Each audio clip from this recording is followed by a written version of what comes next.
Na terceira tentação, o diabo levou Jesus ao topo de uma montanha bem alta e mostrou os reinos do mundo e toda a sua glória. Te darei tudo isso se você se ajoelhar e me adorar, disse o diabo. Pela terceira vez, Jesus rejeitou a proposta de Satã. Adorarei o Senhor Deus e servirei apenas a Ele.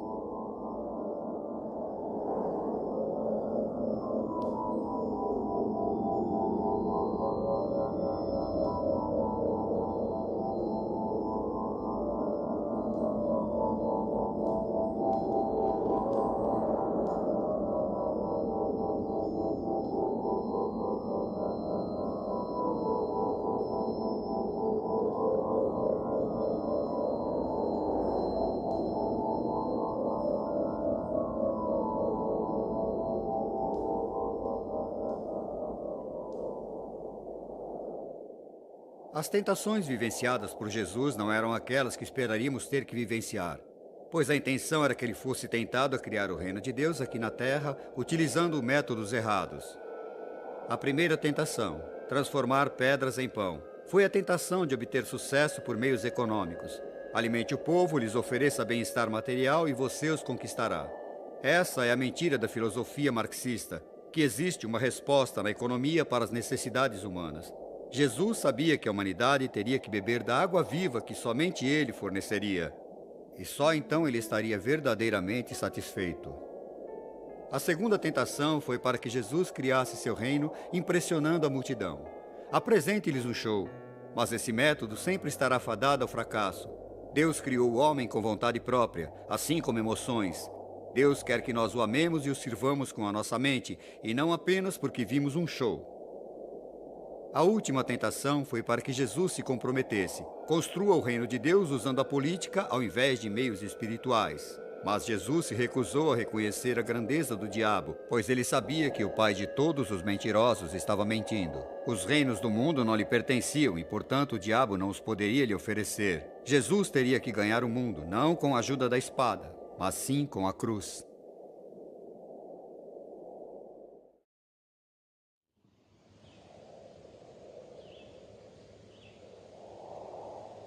Quando Jesus foi batizado, ele ouviu a voz de Deus.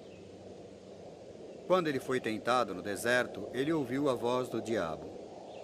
Ele realmente viu Deus? Ele realmente viu o diabo? Ao refletir sobre isso, me parece que quando ouvimos o diabo falando conosco, estamos, na verdade, ouvindo a nós mesmos. Quando ouvimos Deus falando conosco, estamos ouvindo dentro de nós. No seu batizado e também nas suas tentações, Jesus não estava sendo apenas batizado e tentado para seu próprio bem, mas para o nosso. Um dos escritores do Novo Testamento, do livro dos Hebreus, entendeu isso. Ele disse: nós não temos um sacerdote superior incapaz de nos ajudar. Temos um sacerdote superior que foi para o paraíso, e pelo fato dele ter sido tentado assim como nós somos, ele é capaz de nos ajudar nos nossos momentos de tentação. Pois apesar de ele não ter pecado, foi tentado em todos os aspectos, assim como nós somos, e dessa forma pode nos ajudar em nossos momentos de tentação. Eu acho que é importante lembrar que foi imediatamente após a sua maior prova de devoção a Deus, o seu batismo, que teve a sua mais forte tentação. A tentação vem nos momentos em que fisicamente estamos fracos, e espiritualmente, talvez, muito devotos. O diabo somente deixou Jesus por um momento. As tentações continuariam pelo resto da sua vida. E todo cristão sabe que as tentações sempre continuam. Mas foi bem aqui do Rio Jordão, onde Jesus deu início aos 3 anos de ministério. Foi exatamente daqui, do Jordão, que ele com persistência pôs na cabeça a ideia de ir a Jerusalém e até a cruz.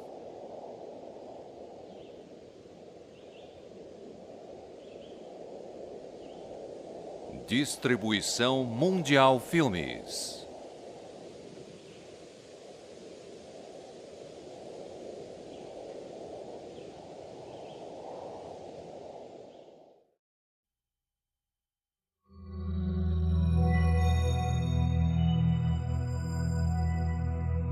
Descobrindo Jesus, Volume 2.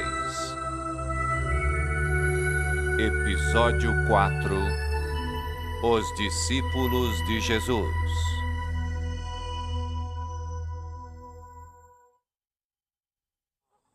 Versão brasileira, Estúdio Áudio Brasil.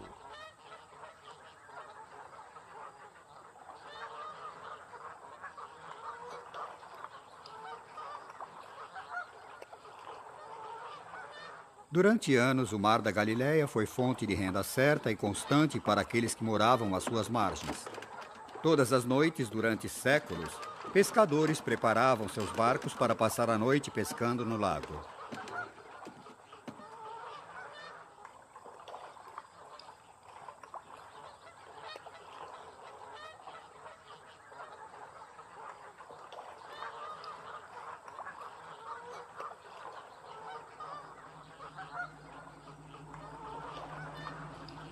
Este pier, no Kibbutz Ginossar, norte da Tibéria, é o lar de mais uma das mini-frotas de barco ao redor das margens do lago.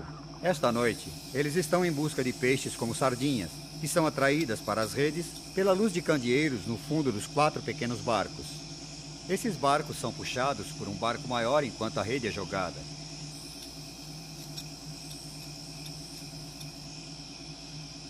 Com as inovações de hoje, luzes modernas e radares tornam o trabalho muito mais fácil. Porém, os pescadores mudaram um pouco desde a época de Jesus. Eram do tipo durões, vivendo perto de seus jardins e perto da natureza. Eram pacientes, fortes e perseverantes.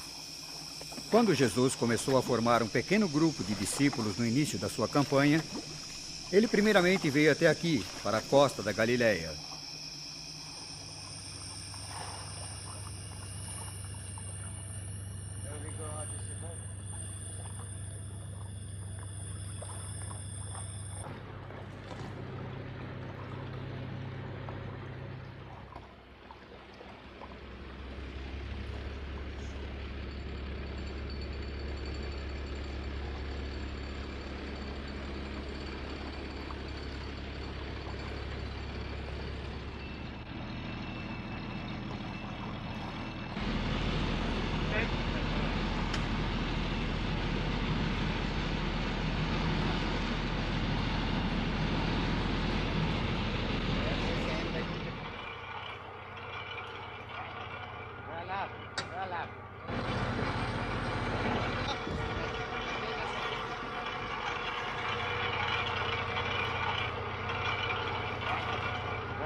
Após seu batismo no Rio Jordão, próximo ao Mar Morto, Jesus seguiu viagem para o norte. E, de acordo com o Evangelho de João, ele foi do Jordão, em Judia, até a Galileia, no norte. Nessa frase simples existe uma história incrível de mudança. A viagem levou 3 dias. Ele percorreu aproximadamente 35 quilômetros por dia ao longo do Vale do Rio até o Planalto da Galileia e até chegar ao lago.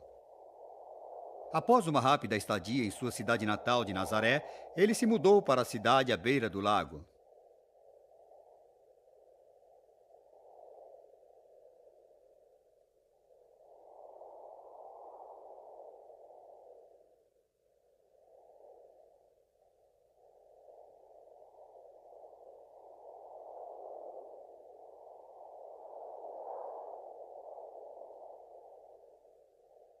O Mar da Galileia tem a forma de uma pera, 20 quilômetros de comprimento e cerca de 12 quilômetros de largura. A cidade de Tibéria, que tem sido um balneário há milhares de anos, tinha população acima de 40 mil habitantes e 230 barcos nos tempos de Jesus. Os peixes de Tibéria eram salgados e vendidos para a Itália e Grécia. Até hoje, a pesca continua sendo uma das maiores atividades desta cidade antiga.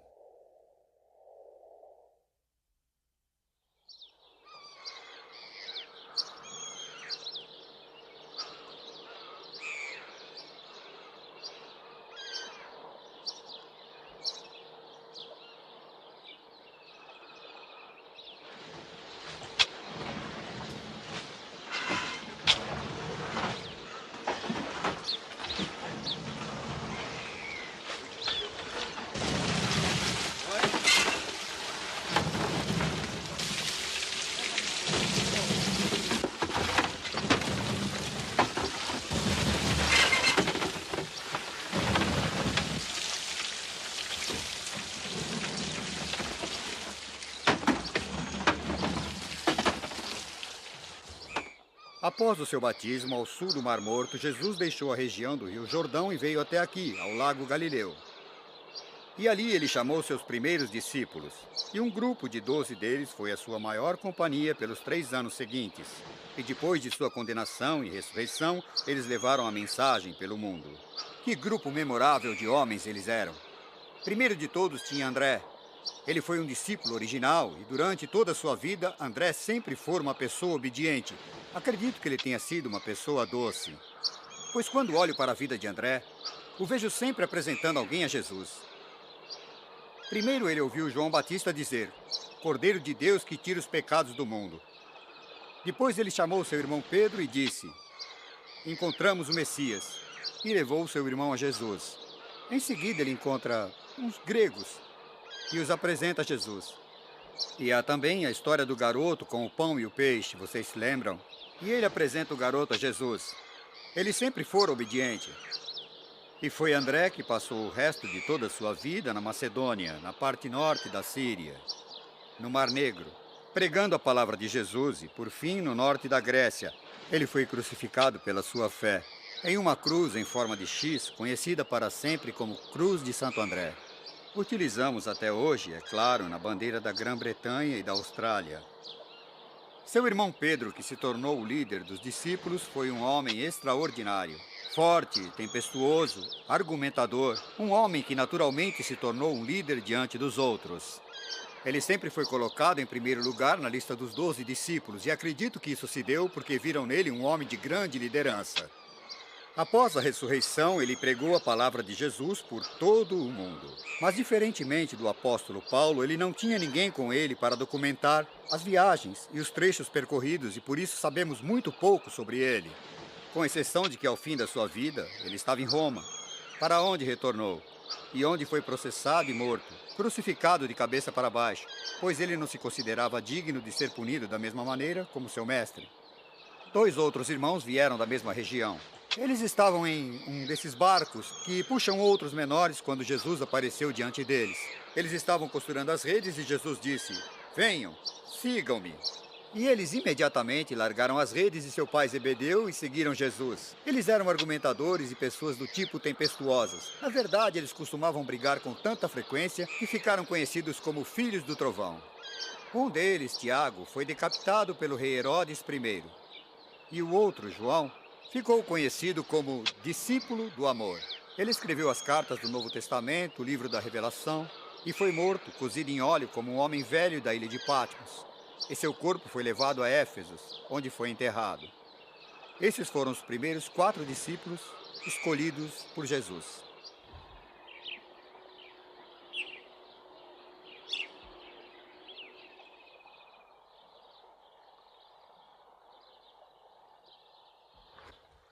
O 5º discípulo escolhido por Jesus foi Natanael Bartolomeu. Algumas inscrições se referem a ele com outro nome que não Natanael Bartolomeu. Era um homem de grande integridade, segundo João. Jesus o chamava de um verdadeiro israelita. Era também bastante corajoso e foi a Albânia, onde por fim foi açoitado até a morte por causa de sua fé. Depois o próximo foi Tiago, filho de Alfeu, um irmão de Mateus, pois Mateus também tinha um pai conhecido como Alfeu. Era também muito corajoso. Deu sua vida por sua fé. Foi a Pérsia, onde foi crucificado.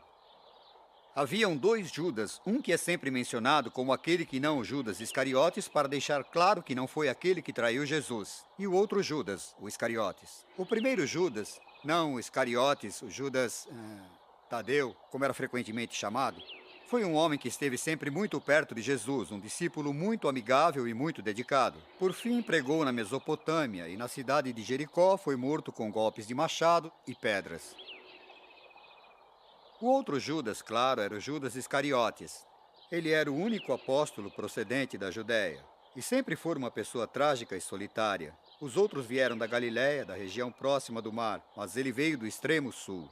Sempre foi uma pessoa enigmática e um homem que em toda a sua vida deixou enorme dúvida para as pessoas que tentam entender por que ele traiu Jesus. Sempre apareceu, por último na lista de discípulos, com a eterna descrição de que fora ele quem traiu Jesus. Ele era o tesoureiro do pequeno grupo e sempre foi muito cuidadoso e econômico com o dinheiro. Por que ele traiu Jesus? Bem, voltaremos a esse assunto depois, em outro episódio. Mas tudo o que sabemos é que seu remorso por trair Jesus fora tão grande que na noite em que Jesus foi crucificado, ele saiu de casa. E usando seu próprio cinto, ele se enforcou em um galho de árvore no alto de um enorme penhasco. Os escritores contam que o cinto quebrou e ele caiu sobre um grande rochedo. E utilizando as palavras da Bíblia, todas as suas vísceras se derramaram.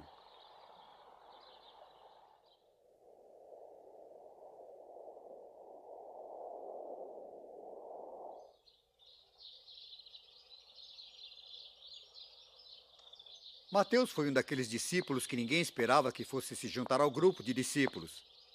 Ele era funcionário público, trabalhava para o governo romano e era responsável pela tributação bem aqui em Cafarnaum. Ele costumava cobrar impostos das pessoas, seja lá qual fosse o tipo de comércio. Havia imposto para os produtos que chegavam na comunidade, imposto anual para o sal produzido, para o peixe pescado. Normalmente pagava-se 5% nas vendas em geral e 12% nos artigos de luxo. A arrecadação de impostos significava ganho em cima de ganho.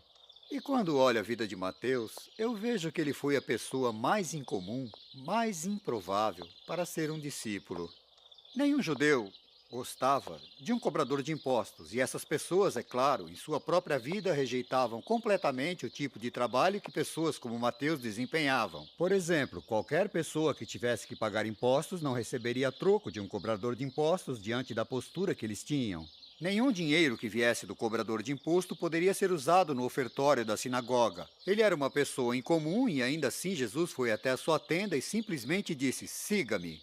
E Mateus se levantou e o seguiu. Ele deixou muito para trás, deixou seu trabalho, deixou seu comércio, sua renda. Sabemos que ele possuía uma casa e era um homem educado e com riqueza considerável. E deixou tudo isso para seguir Jesus.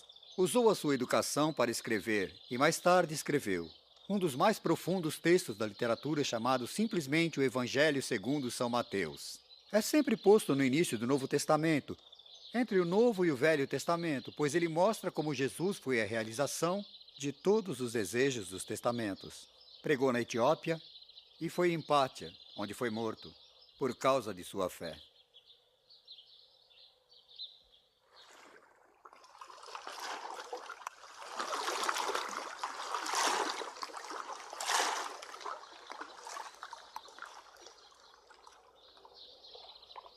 Jesus chamou 3 outros discípulos da região do lago da Galileia. Ele chamou Filipe mais ao sul. No momento do seu batismo, Filipe testemunhou o batismo de Jesus e pouco tempo depois ele chamou Natanael também para ser seu discípulo. O interessante de Filipe é que ele estava sempre fazendo perguntas. Do outro lado do lago aqui, ele queria saber onde iriam conseguir o pão e o peixe para alimentar tantas pessoas. Ele perguntou a Jesus como ele saberia quem era o Pai e como Jesus falaria sobre a verdade da vida. Ele se tornou um belo pregador do Evangelho e foi à Pérsia e por fim foi crucificado por causa de sua fé em Herápolis. Um outro discípulo bastante interessante foi Simão Zelota. Onde Jesus conheceu Simão Zelota nós não sabemos, mas ele era um rapaz incrível. Ele, assim como tantos outros pescadores da região, estava sempre conversando sobre política e religião. Ele poderia discutir com o melhor de todos e juntou-se ao seleto grupo de zelotas, como eram conhecidos, e que haviam prometido que em qualquer ocasião, diante de um colaborador do governo romano, iriam apunhalá-lo pelas costas. Ele era um ativista político, um revolucionário. Jesus o chamou para ser parte do grupo de discípulos e eu só imagino como ele se saiu na primeira vez que conheceu Mateus. Um discípulo irmão. E Mateus, vocês lembram, era um cobrador de impostos, colaborador do governo romano. Eu acho que foi a primeira vez em que pessoas que seguem a palavra de Jesus descobriram que, apesar das suas diferenças políticas, raciais, econômicas e de formação, existia uma fraternidade quando se tratava de reconhecer Jesus Cristo como Senhor. Bem, ele pregou pela África e Egito. E, finalmente, Simão Zelote foi crucificado em algum lugar no Egito. O último discípulo foi Tomé, claro. Tomé sempre foi conhecido como Tomé o Dídimo. Ele expressava mais dúvidas do que qualquer outro. Ele disse no momento da ressurreição que não tinha nem ouvido ou visto pessoalmente o Cristo ressurgido. E ele disse: a menos que eu possa ver as cicatrizes e marcas dos pregos e que eu possa colocar meus dedos nas chagas e minhas mãos nele, eu não acreditarei. E depois, é claro, Jesus apareceu para ele poucos dias depois. E Tomé resolveu: Não a maior das dúvidas, mas a maior das convicções. Meu Senhor, meu Deus, ele disse. Então ele foi ao chão e o adorou. Tomé duvidou. E para que nós não façamos o mesmo, ele duvidou que poderíamos acreditar. Pelo resto de sua vida, ele viajou até a Índia, onde pregou o Evangelho e morreu em Milapura, um subúrbio de Madrás, onde está enterrado hoje. É a grande igreja indiana. A igreja de São Tomé foi nomeada em sua homenagem. Depois do suicídio de Judas, mais um discípulo foi escolhido. Ele foi testemunha da ressurreição e conheceu Jesus pessoalmente. Ele se chamava Matias e foi pregar na Mesopotâmia, onde morreu com fé. Bem, esses foram os homens que se tornaram os primeiros discípulos e seguidores de Jesus.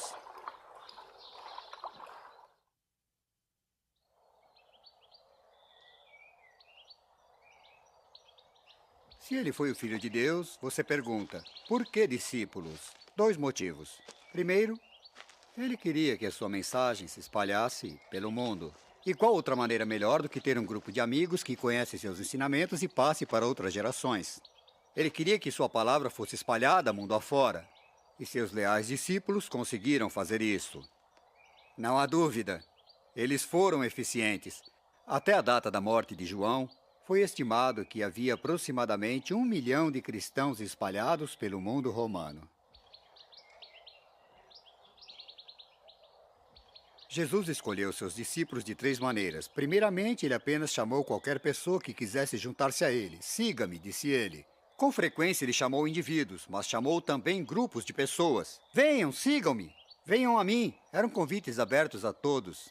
E então, depois de chamá-los, ele escolheu diante dos que queriam segui-lo, aqueles para quem ele ensinou com mais cuidado. Muitos são chamados, poucos serão escolhidos, disse ele. E diante do grande número de convidados e do pequeno grupo de escolhidos, ele então selecionou um grupo ainda menor que seriam os seus apóstolos. Queriam levar sua mensagem pelo mundo. Selecionou essas pessoas para levar a sua mensagem, para pregar, ensinar, curar, ir pelo mundo, proclamando o Evangelho. Em uma ocasião, ele enviou para os morros que rodeavam o lago 70 pessoas para pregar, ensinar e curar.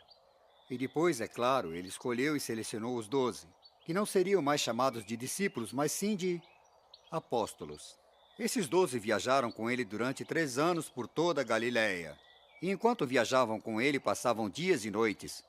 Noites de oração nas montanhas, dias ensinando e pregando, trabalhando nas sinagogas, sempre falando para multidões. Todos os anos iam a Jerusalém. E claro, sempre que se distanciavam dessa comunidade aberta e cosmopolita da Galiléia, até as altas montanhas de Jerusalém, para o ortodoxo da fé religiosa, lá encontravam oposição.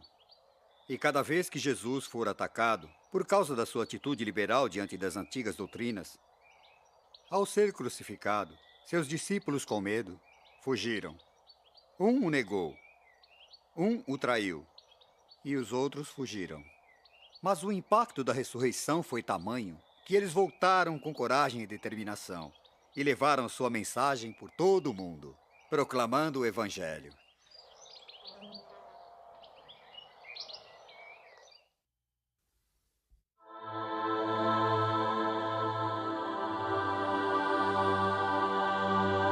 Descobrindo Jesus.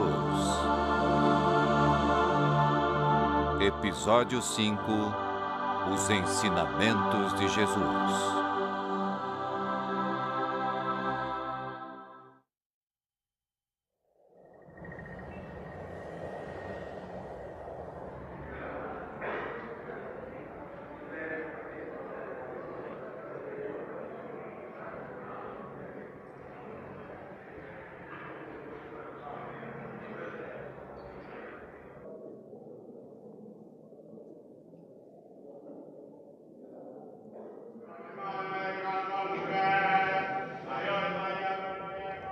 Estamos aqui na parte mais sagrada do mundo ocidental do templo, planejado e construído pelo rei Herodes. Para o povo judeu de todo o mundo, este aqui é o centro da devoção e da afeição pela leitura dos escritos de pergaminho.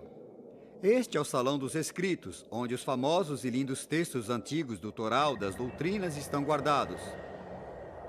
Essa parede do templo foi construída pelo rei Herodes durante a vida de Jesus.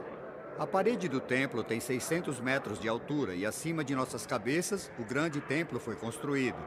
Foi para este templo que Jesus veio quando criança e foi aqui que ele discutiu questões sobre as doutrinas com os grandes doutores da fé. Aqui nos escritos do Torá estão guardados 5.000 anos de história judaica e crença religiosa. Jesus conhecia esses escritos. Ele os leu e ensinou a partir deles. E foi com sua interpretação das novas promessas de Deus sobre a graça e o amor, vistas sobre a fé, que o levaria a conflitos com os rabinos ortodoxos e com as desigualdades de seus dias. Aquela nova interpretação o levaria por fim ao desenvolvimento do cristianismo proveniente do judaísmo. Logo, a incrível base do ensinamento cristão se iniciou bem aqui, nos escritos do mundo ocidental do templo do rei Herodes.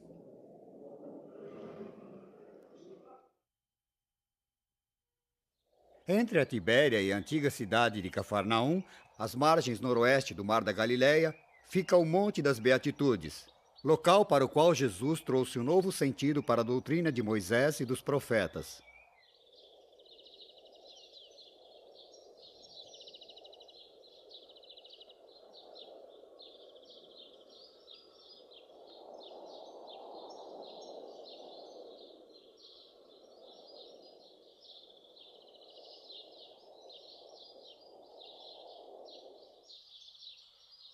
Foi nesse verde monte de grama, aqui no lugar chamado de Monte das Beatitudes, que Jesus deu ao mundo alguns dos seus ensinamentos mais revolucionários, que jamais foram conhecidos pelo homem. Hoje, um belo asilo e uma linda igreja.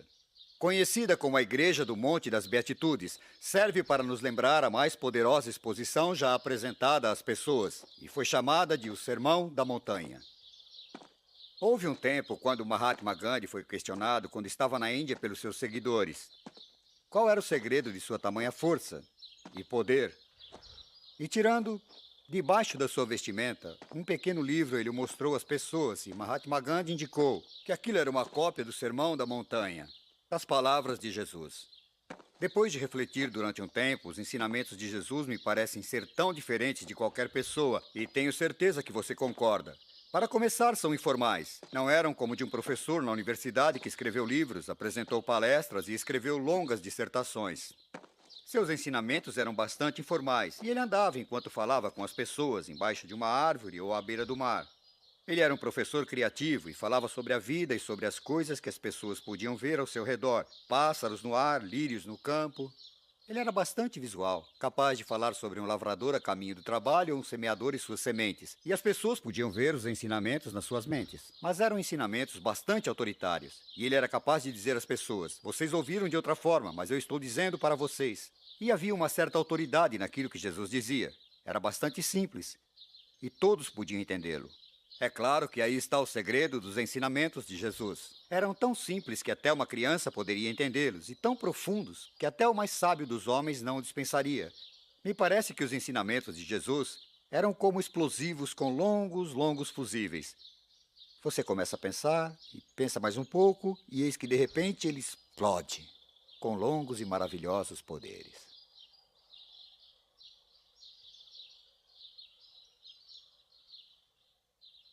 Um dos aspectos dos ensinamentos de Jesus, que é bastante diferente do que temos hoje, é que eram bastante dirigidos. Não eram ensinamentos do tipo despojado, silencioso, reflexivo de tantos psicólogos e psiquiatras que nos coloca sentados em grupos para compartilhar nossa ignorância. Jesus costumava dizer às pessoas o que elas deveriam fazer. Observe as palavras. Vão, preguem, façam, rezem, perdoem. São todos verbos de ação nos dando instruções para viver. E uma última coisa que eu gostaria de mencionar é que os ensinamentos de Jesus eram tão práticos e tinham a ver com o aqui e agora. Não eram coisas que iriam gerar benefícios após a morte, ou coisas que iriam fazer toda a diferença a médio ou a longo prazo. Apesar de tais coisas estarem inclusas nesses ensinamentos, mas envolviam coisas do tipo como viver a sua vida na Terra agora, com vizinhos difíceis, com pessoas que são chatas por terem autoridade sobre você, ou então como você lidar com a vida tendo baixa renda. Ou como conseguir se manter quando se está desempregado. O milagre dos ensinamentos de Jesus é que em todas as gerações, todos os acharam muito práticos.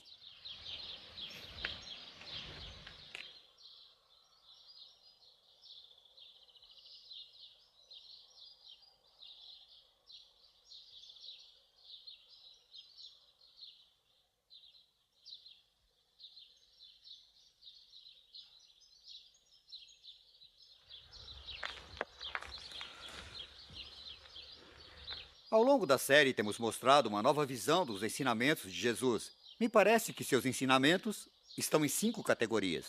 Primeiramente, os ensinamentos sobre Deus. E assim, Jesus apresentou uma abordagem inteiramente nova. Em seguida, ele nos ensinou sobre nós mesmos e como nos relacionamos com outras pessoas, e como nós seguimos com as nossas próprias vidas. Depois, ele nos falou sobre o reino de Deus e o seu significado real. Em quarto lugar, nos falou sobre uma nova vida e como poderíamos tê-la com novas experiências. E, finalmente, nos contou sobre os pecados e a salvação. Vamos pensar no primeiro aspecto. O que ele poderia ter ensinado sobre Deus? Bem, é claro que pelo tempo as pessoas ficam sabendo da existência de Deus e falam de coisas diversas sobre ele, que o deixaram conhecido como juiz, criador, provedor, e aquele que viria nos ameaçar caso fôssemos maus, etc. Mas Jesus apresentou 3 novos aspectos à ideia da figura de Deus. Primeiramente, ele levou até as pessoas comuns o conceito de que Deus foi o Pai, um Pai amável. Era costume dizer no mundo antigo que existiam 99 nomes diferentes para Deus, mas Jesus nos trouxe o 100º novo nome. Ele chamou o Deus de Pai, e não apenas Pai. A exata palavra que ele usou do aramaico para o grego foi Abba, que representava a figura mais próxima e amigável da família. E por diversas vezes, Jesus nos contou sobre nosso Pai. E os cristãos desde então podem dizer: Pai nosso, que estais no céu. Em segundo lugar, ele nos falou que a natureza de Deus era de amor, que Deus olharia por nós. Ele cuidaria de nós com amor, mesmo sendo bons ou maus, Deus nos responderia e ele realmente nos amava. O terceiro aspecto falava que Deus é bom. Claro que quase todos sabiam que Deus é bom, mas ele enfatizava o fato que a bondade de Deus poderia ser encontrada em nossa vida e que também seria possível que nós fôssemos bons e que Deus queria que nós compartilhássemos a sua bondade. Consequentemente, se nos afastássemos de Deus, seria como um filho que estivesse longe de casa ou um carneiro perdido longe do rebanho. Aqui na Palestina, os carneiros desenvolvem uma relação muito próxima e pessoal com o pastor, diferente dos enormes rebanhos da Austrália. Então Deus disse que se nos afastássemos dele, seria como um carneiro que Deus havia perdido. Então Jesus nos ensinou sobre Deus, um pai amoroso, que cuidava de nós, mesmo quando longe dele.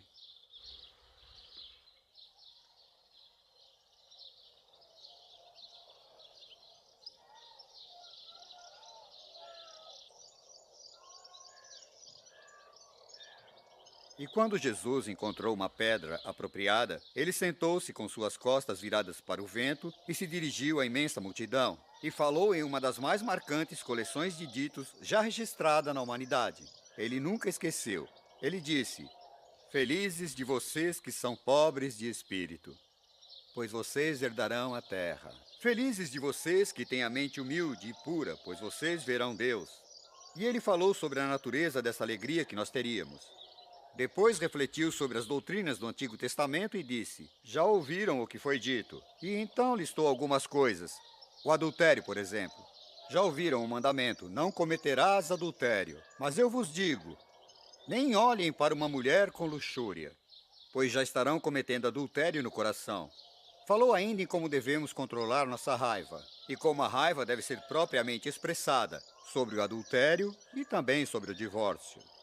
Ele levantou a questão de viver alimentando o sentimento de vingança contra outras pessoas, e o que isso causa em nós, e levantou de forma positiva a questão de amar aquelas pessoas que usam você com malícia e cuidar do próximo. Depois, de maneira esplendorosa, ele ensinou as pessoas a rezar, dizendo: Pai nosso que estais no céu, bendito seja vosso nome. E após a reza, ele falou sobre o jejum e de como cumprir nossas obrigações em silêncio, para nós mesmos, em segredo, pois Deus sempre vê, entende e compreende o que estamos fazendo. E depois, de forma magnífica, ele nos falou sobre a ansiedade e a preocupação, principalmente sobre posses e objetos, sobre rendas, roupas, comida e bebida, e como nós parecemos como flores no campo. Confie que Deus retribuirá. E ele finalmente concluiu dizendo que nós deveríamos construir nossa vida com cuidado, sobre bases sólidas. E posso visualizá-lo contando a história de 2 casas construídas lado a lado. Uma construída sobre fundação de areia e a outra construída sobre pedras. E ele disse, quando o vento soprou e veio com a chuva e molhou tudo, Essa casa construída na areia desabou. Mas aquela sobre as pedras continuou de pé. Então, disse ele, as pessoas que seguem os meus ensinamentos são as que não apenas os conhecem, mas o concretizam. O terceiro tópico que Jesus ensinou foi sobre o reino de Deus. Em boa parte de seu ensinamento sobre tal tópico, ele usou muitas parábolas e fábulas para passar as grandes verdades espirituais.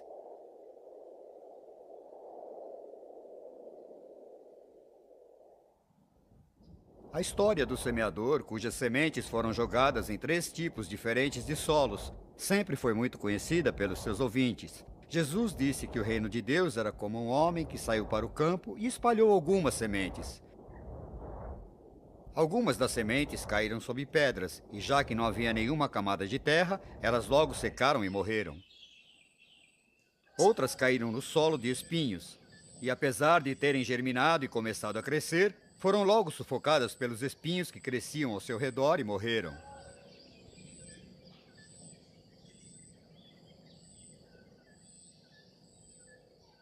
O terceiro tipo de solo onde as sementes caíram era um bom solo. Havia bastante água e terra, e as sementes foram capazes de germinar e crescer fortes e produzir uma bela colheita. Os discípulos pediram a Jesus que explicasse essa parábola para eles.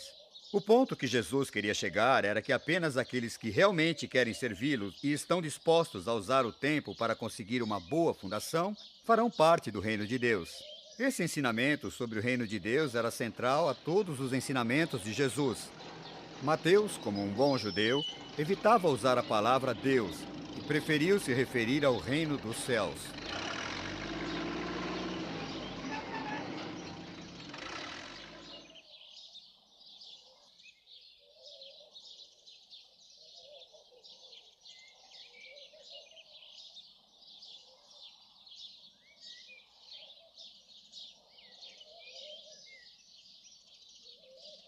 Jesus falou sobre o reino de Deus de diversas formas. Havia o reino como aquele referido no judaísmo com a esperada vinda do Messias. O problema era que as pessoas procuravam o reino em termos políticos, um reino de liberdade longe dos líderes romanos. Mas Jesus disse que o Messias nascia através da dor e o reino seria aquele que serviria para abrir os corações dos fiéis e não para ser conquistado por poderes políticos. Jesus ensinou então que haveria um futuro reino e que apesar de todos os fiéis fazerem parte do reino aqui e agora, haveria um tempo em que aqueles que não reconhecessem Deus poderiam ver o reino e toda a sua glória e seria julgado por ele. Parte dos ensinamentos de Jesus falava sobre a destruição de Jerusalém pelos romanos, enquanto que outros aspectos se referiam ao fim dos tempos, quando o mundo seria destruído. O reino de Deus, então, é aquele que fica no coração das pessoas, tanto agora quanto no futuro e na eternidade.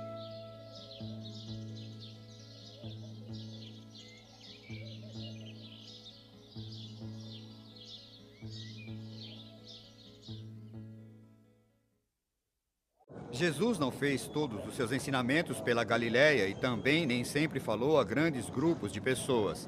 Algumas vezes ensinou em lugares pequenos e distantes, para apenas 1 ou 2 pessoas. Algumas pessoas não queriam que os outros soubessem de seu interesse em ouvir os novos ensinamentos do homem de Nazaré, e por isso esperavam até ficar escuro. E se encontravam em ruas escuras e desertas, bem no coração da velha cidade de Jerusalém.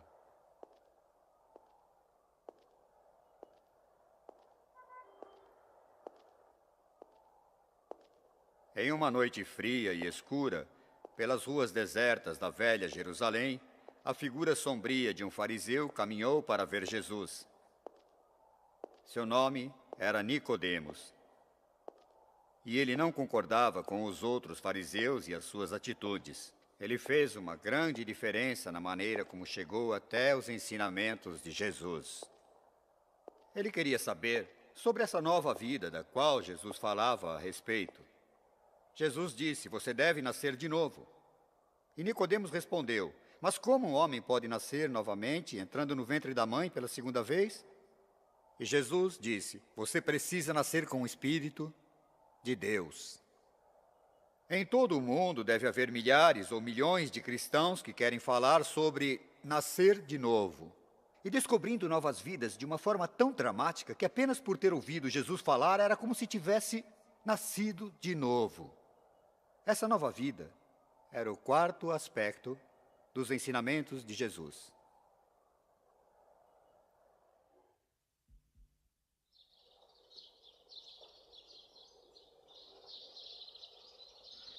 O quinto e último aspecto dos ensinamentos de Jesus tinha a ver com assuntos complicados de pecado e salvação. É um assunto delicado, pois, honestamente, no mundo ocidental, fazemos confusão nos ensinamentos de Jesus no quesito pecados. Vocês sabem que fizemos uma longa lista de pecados que não devemos cometer, mas Jesus nunca chegou a escrever uma lista com coisas que não devemos fazer. Ele não trouxe, nunca apresentou uma nova lista de mandamentos daquilo que não devemos fazer. Ao invés disso, ele nos ensinou sobre a verdadeira natureza do pecado. O pecado não é fazer algo errado, mas pecado é estar distante de Deus, estar alienado de Deus, como um carneiro que foi perdido. Então, em seus ensinamentos, ele frequentemente citava situações do carneiro que se perdeu e ficou separado do resto do seu rebanho.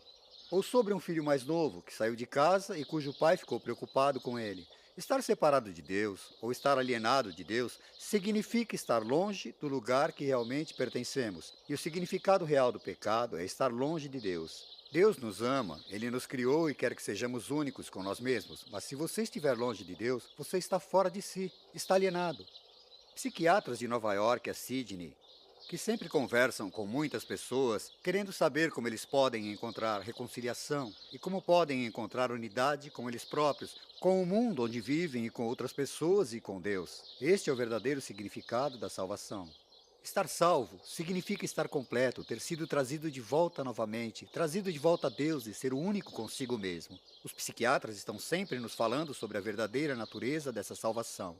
E Jesus veio para ajudar as pessoas a serem únicas, umas com as outras e com Deus. Vejam, o que acontece é que nos preocupamos com coisas que não temos, coisas que temos. Nos preocupamos com roupas, comida, nosso trabalho, emprego, entre outros. E Jesus falou que simplesmente a verdadeira lição não era se preocupar com objetos materiais. Ao final de seu sermão na montanha, ele disse: por que você se preocupa com roupas e comida e todas as outras coisas? Deus cuida dos pássaros no ar e das flores no campo. Confie em Deus, Ele cuidará de você. E ele continuou: ao invés disso, a coisa mais importante é estar bem com Deus, estar reconciliado com Deus. Por isso ele disse que primeiro devemos procurar o reino de Deus e todas as outras coisas serão nossas também. A ideia essencial é que podemos ser únicos com nossa alma, com nosso meio ambiente e com outras pessoas e com Deus. Eis as boas novas, eis o evangelho que Jesus nos trouxe.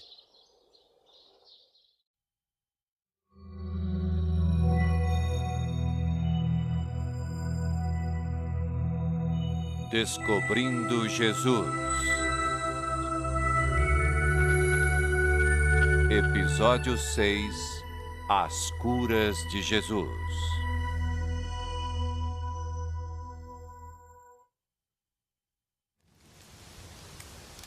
O mundo está obcecado com a saúde e com a cura.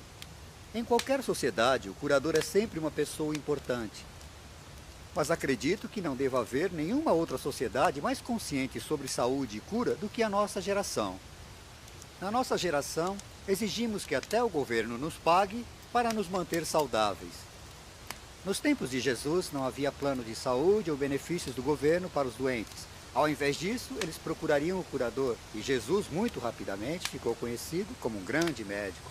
E multidões vieram de outros vilarejos para que Jesus os tocasse e colocasse suas mãos sobre eles e os tornassem plenos. E lemos que talvez ele tenha tornado todos plenos.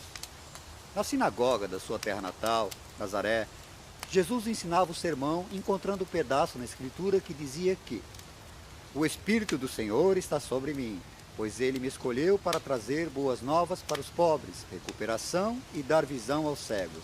E ali naquela passagem, ele se definiu em sua campanha como um curador, e as pessoas foram até ele. Na Bíblia, seus dois papéis, tanto como pregador quanto médico, estavam intimamente ligados. Rezava-se por saúde e Deus o curava. Uma era a função de pregador e a outra a de resultados médicos. Lemos sobre 30 pessoas curadas por Jesus, mas enormes multidões o procuraram também. Neste episódio de Descobrindo Jesus, iremos examinar 4 curas que foram típicas curas de Jesus.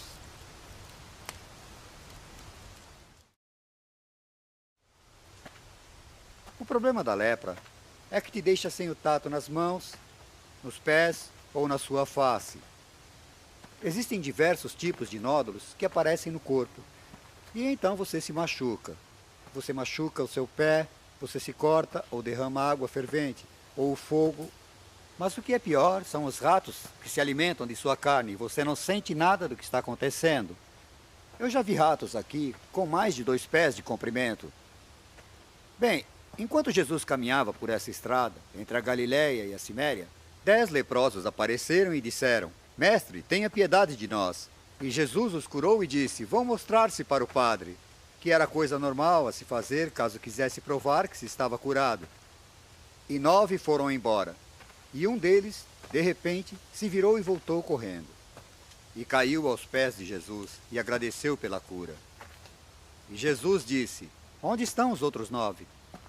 E se virando para seus discípulos, disse: Por que será que esse homem, esse samaritano, veio dar graças a Deus, quando os outros 9 não vieram agradecer? E ao dizer isso, ele mostrou como nós devemos ser agradecidos a Deus pela cura e pela saúde que gozamos. A igreja cristã, desde então, tem usado a mensagem de Jesus a sério e tenta curar principalmente os leprosos. Em todo o mundo, os leprosos foram ajudados em campanhas de cuidados e cura. E tal doença foi praticamente erradicada na maior parte do mundo, com exceção de alguns países subdesenvolvidos e, infelizmente, entre os aborígenes australianos. Onde quer que a igreja fosse, eles tocavam os intocáveis. Eles cuidaram daqueles que ninguém mais queria cuidar. Eles ergueram aquelas pessoas que estavam sendo rotuladas pela sociedade como lixo e deram amor. Existe uma palavra interessante em uma passagem sobre Jesus. Ele eleva sua mão e os toca. Toca nos intocáveis. Mas os cristãos, desde então, fizeram isso pelos leprosos, como o padre Damião, que serviu Molokai, e se tornou uma inspiração entre os leprosos, contraindo a doença para que ele pudesse se relacionar com o mal. Nas curas de Jesus, veremos alguém que tocou os intocáveis, que cuidou daqueles que ninguém cuidava mais, e que tratou até mesmo os rejeitados da sociedade como pessoas dignas.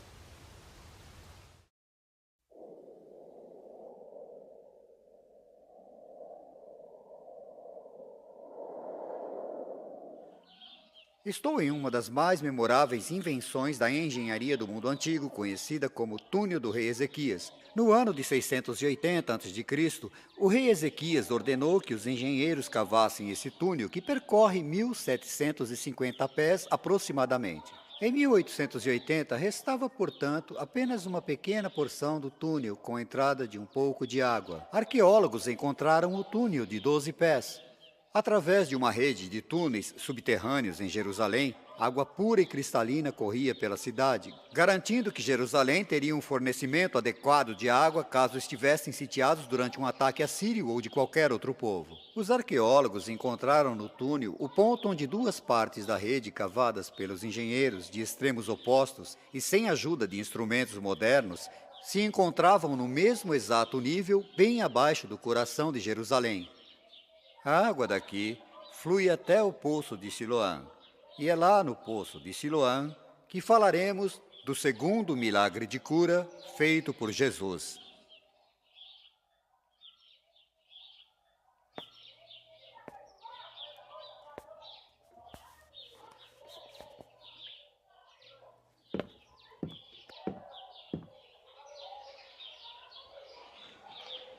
A cegueira foi um dos fatores de exclusão do mundo antigo, e ainda é em alguns países em desenvolvimento.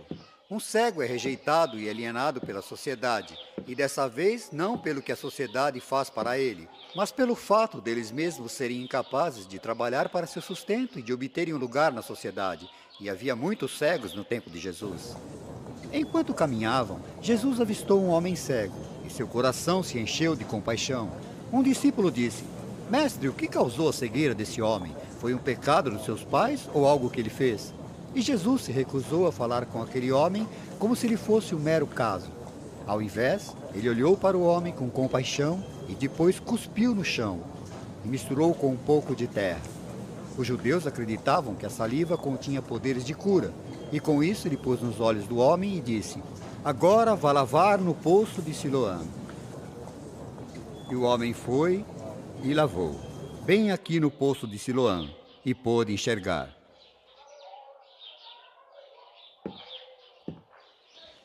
Mas esse não foi o final da história, pois quando o homem foi ao templo agradecer a Deus, os fariseus o pegaram e perguntaram: "Quem fez isso? Quem fez você enxergar?" E ele disse: "Eu não sei quem ele era, mas acho que era um profeta." E isso deixou as coisas ainda piores. E por fim eles jogaram o rapaz e seus pais para fora do templo. Estavam aborrecidos pelo fato de Jesus tê-lo curado no dia sabático. Eles eram tão cheios de regras e de leis que nem mesmo se importavam que um homem tenha sido curado da sua cegueira. Isso lembra que a coisa mais importante para as pessoas são as necessidades delas. Foi isso que eu aprendi quando Jesus curou um homem cego, aqui no poço de Siloã.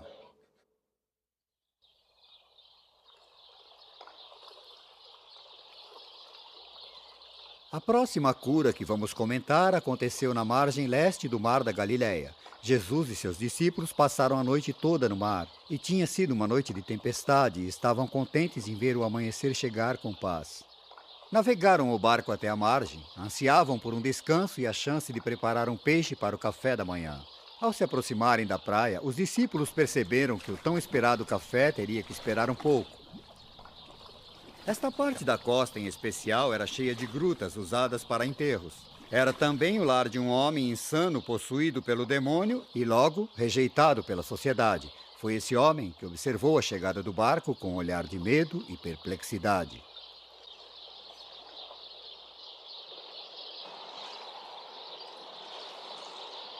Quando os discípulos estavam prontos para começar a preparar o café da manhã, o homem que muitas vezes fora amarrado com correntes e cordas e estivera desnudo por muito tempo, gritou: "Jesus, Filho de Deus Todo-Poderoso, o que você fez comigo? Não me condene!" Jesus olhou para o homem com compaixão.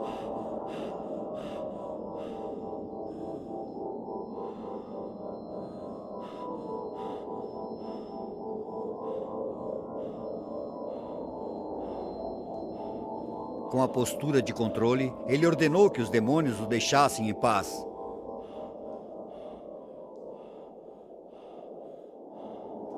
Ao dar a ordem, os demônios o lançaram para longe e o deixaram deitado no chão, exausto.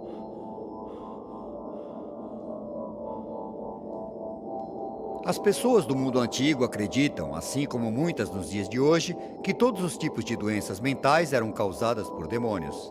Para convencer o homem de que de fato o espírito ruim tinha deixado seu corpo, Jesus apontou para um grupo de porcos em um morro próximo. Jesus ordenou aos demônios que haviam possuído o homem que invadissem o corpo dos porcos de uma vez. Os porcos se assustaram e se aproximaram até a beirada do penhasco e se jogaram na água. O dono notou que seus porcos estavam desaparecendo e imploraram a Jesus que partisse daquela região. O homem estava tão agradecido que ele queria se tornar um discípulo e viajar no barco com os outros, mas Jesus disse-lhe para voltar para casa e contar a todos o que Deus tinha feito por ele. Na cura desse homem, Jesus mostrou compaixão, uma descoberta sagaz na psicologia de seu paciente e a relutância de se beneficiar de alguma forma pela cura realizada. Nos dias de hoje, um tratamento de choque, o controle químico da mente e longas análises psíquicas. Ainda podemos aprender muito com as técnicas e teorias e, sobretudo, a compaixão de Jesus para com os doentes mentais.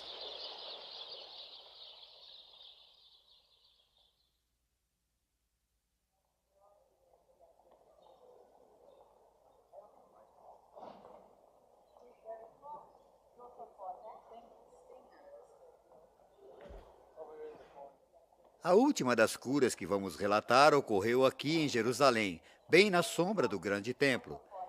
As escrituras contam que este lugar foi muito bonito. 5 grandes pátios e em torno deles ficavam os doentes, os paralíticos, os cegos, os leprosos e todas as pessoas com problemas querendo ser curadas.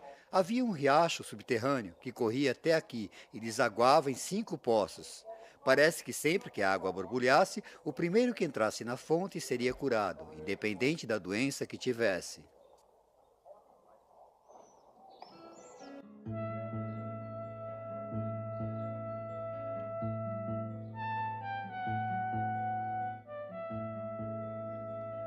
Os arqueólogos descobriram as ruínas do que eles acreditavam ser os poços mencionados na Bíblia como os poços da Bestaida. Existem ainda dúvidas em torno do local onde os doentes se posicionariam na espera para entrar no poço.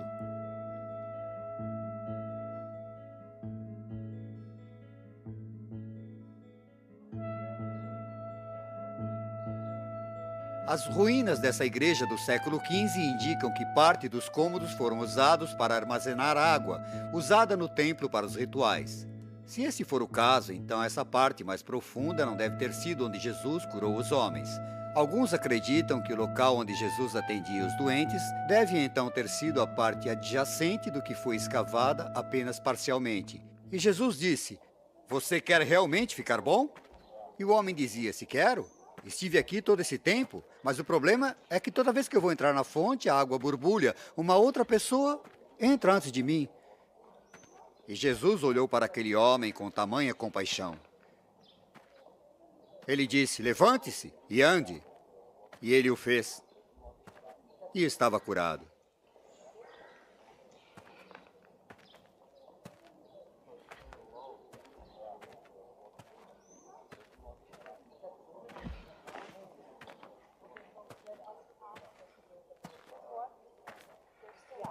Vocês talvez devam questionar por que em um lugar de cura Jesus perguntou ao homem se ele queria ser curado. Mas vejam vocês, ele estava colocando a honra de volta ao homem, pois para ser curado implicaria em uma enorme mudança de estilo de vida. Durante 38 anos ele sentara aqui nesse local, pedindo esmolas a pessoas, ganhando a vida, enquanto esperava ser curado. Agora, depois de quase 4 décadas, ele teria que aprender a negociar, a arrumar um trabalho e adotar um estilo de vida completamente novo. E muitas pessoas não podem lidar com isso. Até mesmo pedintes de hoje em dia não sabem lidar com uma mudança repentina de vida. Então Jesus colocou a responsabilidade de volta nele. "Você quer ser curado?" disse ele. E o homem, obviamente, disse que sim. E quando Jesus disse que ele poderia levantar e andar, o homem o fez. Haviam negras nuvens pelo céu.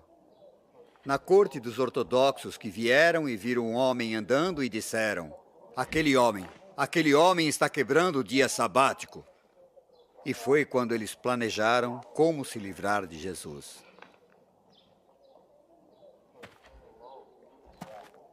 Jesus respondeu às críticas e queixas com alguns dos argumentos mais memoráveis já ouvidos. Ele argumentou que era filho de Deus e que entendia a vontade de Deus e que estava curando as pessoas, pois acreditava que saúde e plenitude faziam parte da vontade do Pai. Bom, analisamos 4 das curas de Jesus. E vocês provavelmente devem ter algumas perguntas. Me parece que existem 3 perguntas básicas. A primeira de todas é: quando Jesus curou? Foi durante o tempo em que as pessoas achavam que o pecado e a doença caminhavam lado a lado? Foi no tempo em que, se quisesse ser curado e se tornar pleno, você teria que pedir perdão pelo seu pecado? Depois, vale a pena questionar porque Jesus curava. Pois Jesus não curou por nenhum dos motivos que os curadores de qualquer outra geração usariam. Ele não queria dinheiro, ele não queria a reação das pessoas, nenhum poder pessoal, nada disso. Ele simplesmente as curava, para tentar deixar as pessoas saudáveis. A terceira pergunta, creio eu, diz respeito a como Jesus curou. Existem 2 aspectos nesse caso. Primeiro, a questão da fé, que era frequentemente importante. Algumas vezes era fé nele, e sem ela não haveria milagres. Por exemplo, quando ele estava em Nazaré, foi dito que não seria possível realizar nenhuma cura ali, porque não havia fé. Às vezes era no seu método, como por exemplo, quando ele perguntava ao homem para cuspir no chão e pôr um pouco de lama nos olhos. Era o método. E nós, no mundo moderno, temos fé em tratamentos, em médicos, nas máquinas e equipamentos de última geração. Algumas vezes era fé em outras pessoas que o rodeavam, então a pessoa morava em um ambiente de fé. O segundo aspecto era que o perdão era frequentemente muito importante. A pessoa que tinha o ônus da culpa teria que se desviar dele e, ao invés, obter o sentimento de liberdade e perdão. Bem, os cristãos hoje em dia podem usar alguns aspectos que Jesus nos mostrou em suas curas. Por exemplo, é possível para você, assim como para qualquer outra pessoa, ter as mesmas atitudes de Jesus. Primeiramente, ele sempre considerava a dignidade da pessoa, seja a mulher que estava doente ou o pobre homem cego. Ele sempre olhava para a pessoa e considerava-a como uma pessoa digna. O segundo ponto é que Jesus tinha um senso de compaixão para com os que estavam sofrendo, como o jovem rapaz que era epilético. A terceira questão é que ele era capaz de liberar o poder da fé. E qualquer um de nós é capaz de fazer isso. Lembram quando ele disse: Filha, a sua fé te fez melhor. Vá em paz. Em todos esses momentos, Jesus cooperou com Deus, ajudando as pessoas a serem plenas. E mesmo em um país como o nosso, com a sociedade contemporânea, mesmo com benefícios médicos, precisamos estar bem emocionalmente, fisicamente, psicologicamente. E isto é parte da campanha de Jesus, te fazer pleno.